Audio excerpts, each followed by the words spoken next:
let's talk about transition words. This is something that we've talked about in class. We've spent a little bit of time practicing identifying transition words, identifying the kinds of relationships that they signify. We've practiced using these in our own writing, and I wanted to create this video to kind of review these things we've talked about and to reinforce the value of these skills. So first off, talking about transition words, I'm going to show you a paragraph without any. I took all of the transition words out of this paragraph. And the reason I'm showing this to you, the reason we're going to read through this together is because I want you to have an idea of what their absence means. When transition words are not used or when they're used poorly, how does that affect our writing? And I'm going to read through this paragraph, and you'll notice it's going to sound kind of lumpy and disjointed because we don't have anything holding these ideas in these sentences together. So just listen. A habit is a repeated behavior. You can develop a new habit. You'll need to define a small, specific behavioral goal. Instead of setting the goal of being more organized, try clean my room and vacuum every Sunday. This goal works. It's concrete. It's a behavior that you can repeat over and over. It becomes automatic, a habit. So there, you can understand what I was saying. I'm not, speaking a different language or anything like that. You can understand what I'm saying, but it doesn't flow. There's no transition. Obviously, I took out the transition words. So let's review what transition words are, what they do, and then we'll come back to this paragraph with the transition words included. And hopefully you'll see a difference. You'll see the value and the benefit of using transition words well in your writing. So first off, just as a definition, transition words connect ideas or sentences or sometimes paragraphs. They're also called signal words or connective signal words because they signal certain kinds of relationships. They're not just glue holding things together. It's more like a traffic sign where it's directing you one way or another. It's directing where the idea, where the flow of the writer's thought is going. And it indicates how ideas in a text are related. I have a different relationship with my friends as I do with my parents. We have different relationships. I operate around them differently. If I start treating my friends like my parents or my parents like my friends, there are going to be problems, understandably. We need to keep our relationships clearly defined, and especially with transition words, that's true. If I start treating one relationship like it's another one, I'm not going to be able to understand the text as well as I should. So what are these kinds of relationships? The first one here on our list, and probably the most basic, is addition. Addition can be signaled by the word and, or also, or additionally. And that's very simple. It's just kind of adding one thing on top of another. I am an instructor. Additionally, I am poet, we'll say. So there you have instructor, additionally, something on top of that, poet. Time order sequence, that is telling you, in what order things happened, indicating time. Then is a really valuable one here. I went to the store, then I went to the bank.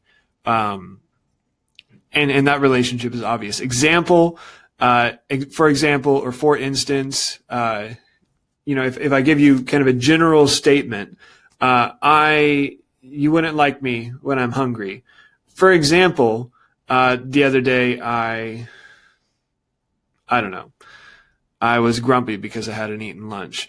I'm moving from a general to a specific, and I'm using, example transition words to indicate that movement and how those two ideas are related. Causation and results as cause and effect. A big one there is because. Purpose, for this reason.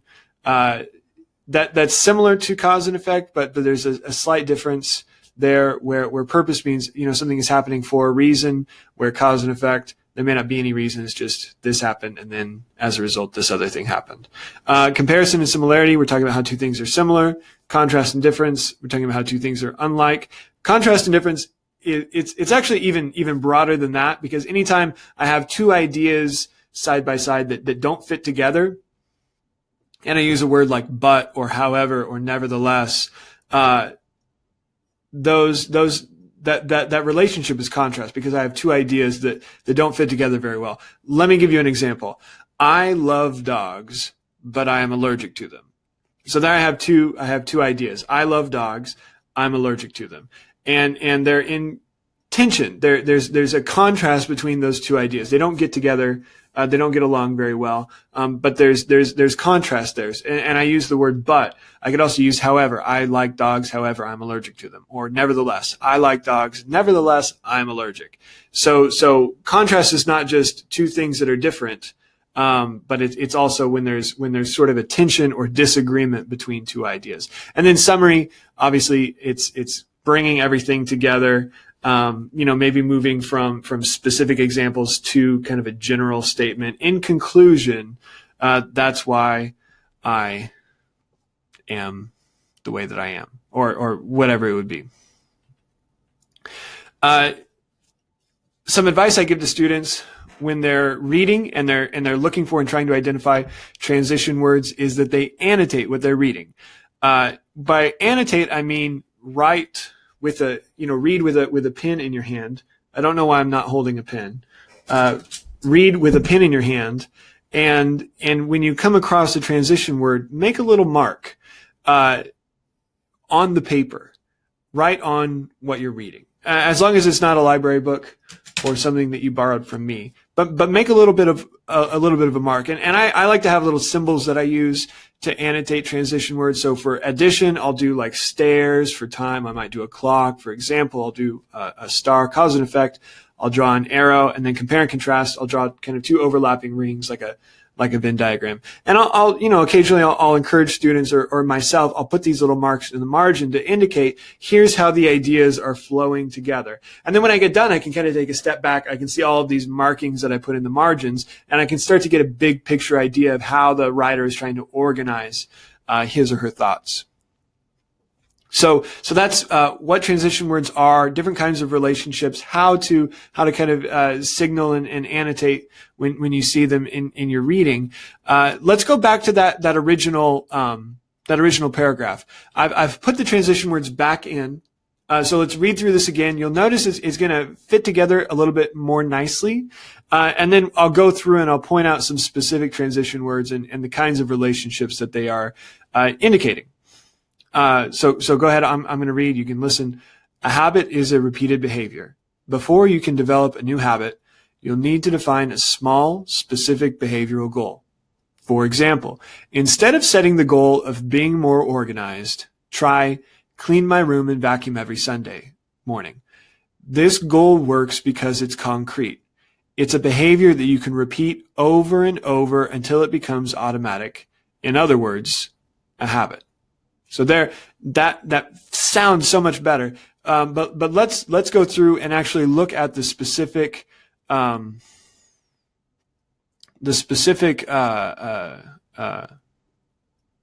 transition words that are there. I'll use a laser pointer here. A habit is a repeated behavior. Before. So the first one here is before. That's indicating time.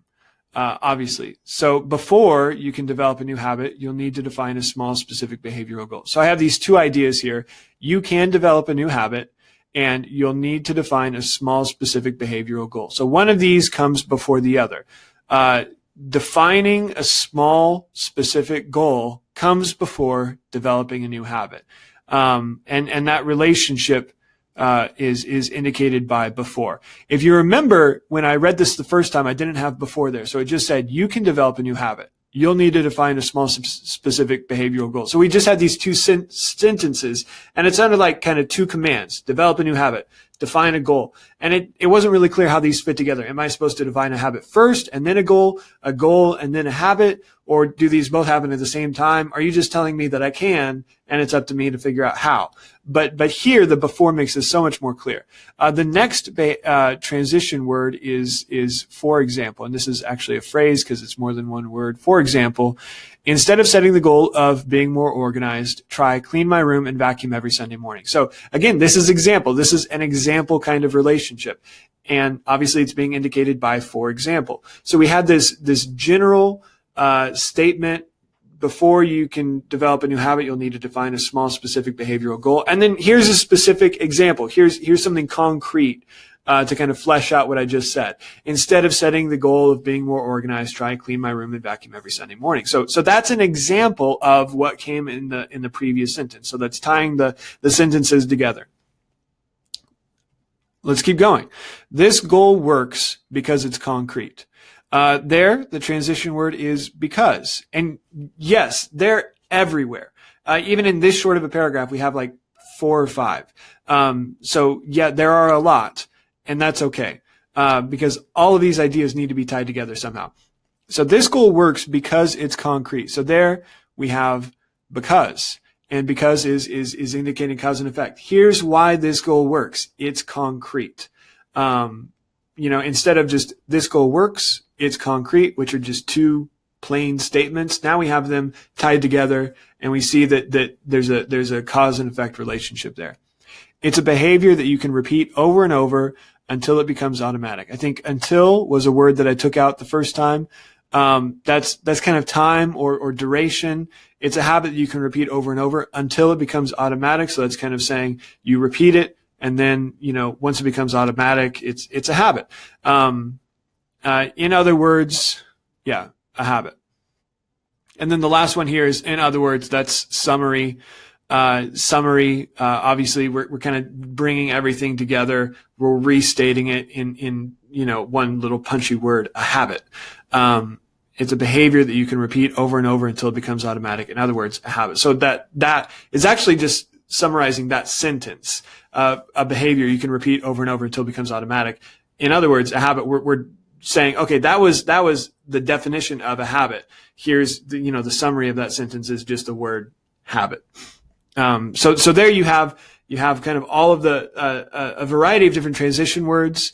And this was an article that I just found. I didn't create this as an example. So this exists out in the real world somewhere. You can see it was adapted by the Newsella staff.